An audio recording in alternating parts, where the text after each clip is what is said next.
Balai Penyuluhan Pertanian Kecamatan Karangjambu mempersembahkan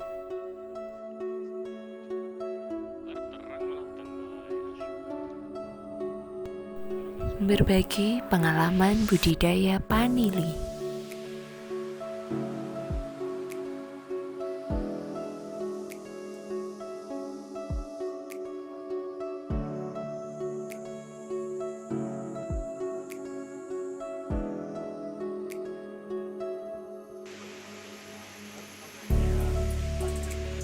Kalau untuk di daerah Purbasari sendiri sangat cocok untuk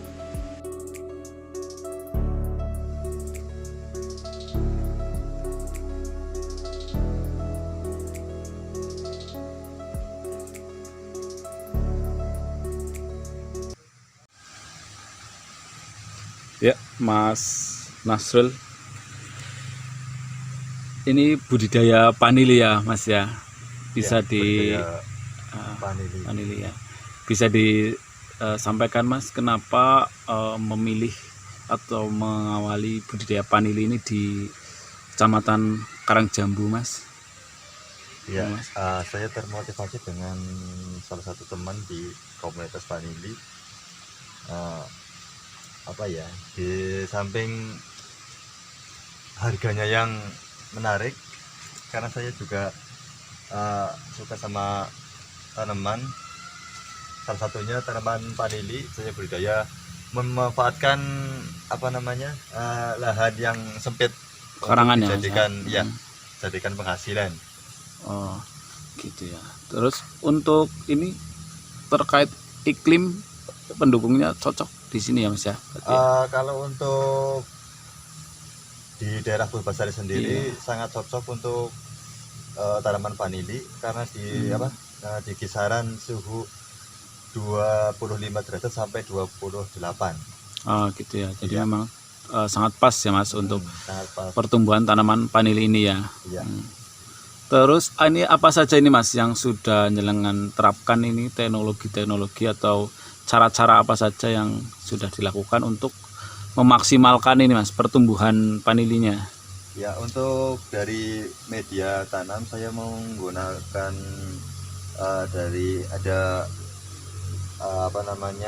sekam, terus pupuk, terus tanah, satu banding satu. Nah, terus untuk media tajar sendiri saya menggunakan pipa paralon.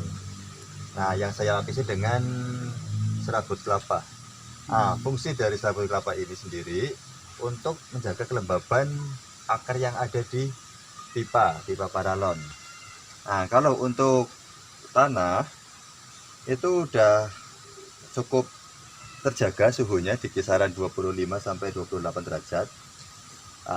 Kenapa saya memilih menjaga kelembaban di tajar? Karena jika saya mengasih nutrisi ke media tajar itu enggak mengalir, jadi tersimpan di media tepes.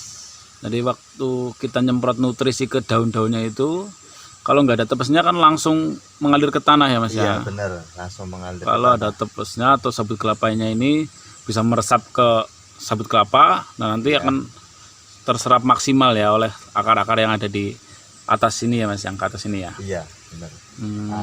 Terus kalau seumpama gini, kalau akar nggak dijaga kelembabannya di tajar, itu biasanya akar itu akan menonjol keluar biasanya. Jadi nggak mencari makan di sela-sela serabut kelapa. Oh, gitu ya. Siap.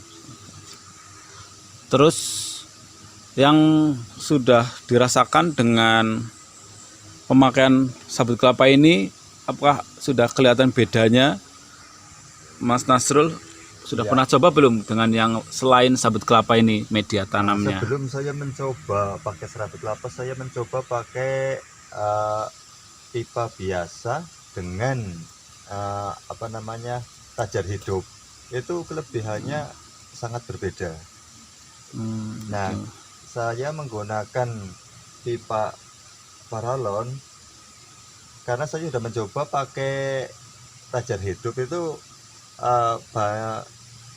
60% sampai 70% itu terkena penyakit busuk batang.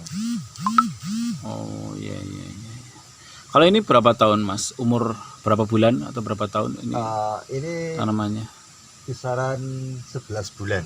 11 bulan ya. Iya. Oh sudah tinggi segini ya. Udah tinggi segini, udah nyampe sekitar 2 meter lebih. Oh, iya iya. Jadi pertumbuhannya sudah lebih maksimal ya Mas dari pas percobaan dengan semula ya, yang pakai tajir hidup sama yang pakai pralon saja gitu ya. Iya. Ini umur 11 bulan, tingginya segini. Nah, bisa kita lihat Mas yang awal pertama jenengan coba pakai tajir hidup dan pakai apa? Tanpa sabut kelapa ya. Bapak, Oh, iya, iya. Kita menuju lahan ke yang sebelah. Oke, ya. Oh, nah. Ini ya Mas ya. Oh iya. Ini yang Ini untuk saya memakai tajir hidup pakai pohon, kalau di Purbasa namanya siridia. Kalau untuk teman-teman mungkin menyebutnya pohon gamal. Ya, ini untuk apa namanya ini? Kalau menggunakan tajir hidup biasanya itu rawan terkena daun kuning, terus batang bawah juga sering busuk akar. Ya, pertumbuhan pun akhirnya kerdil. ini umur berapa Mas? Ini udah sekitar 20 bulan. 20 bulan ya. Iya. Sangat jauh sekali ya perbedaannya ya Mas. Perbedaan, iya. Paling tinggi berapa meter ini? 1,5 meter ya kayaknya ya. 1,5 meter, terus batangnya pun juga kecil. Kecil ya, kelihatan sekali Iya, kurang kecil, subur ya. Iya, terus di apa namanya di pucuk apa namanya pucuk pohon ini Untuk pertumbuhannya ya. pertumbuhannya loh Oh, seperti Nggak berhenti ya, maksimal, tidak iya. berhenti. Oh iya. enggak seperti yang kita harapkan. Iya, iya. Jadi kalau dengan ajir hidup ini ada indikasi rebutan nutrisi ya. Jadi antara yang untuk ajir sama-sama membutuhkan nutrisi, tanaman utama juga sama-sama membutuhkan nutrisi. Jadi saya lihat ini ada pembagian antara nutrisi yang ada di tanah dengan yang dimanfaatkan dengan tanaman yang ada di atasnya gitu Mas ya. Kendala juga biasanya di tajir hidup itu banyak hama yang hidup di bawah-bawah daun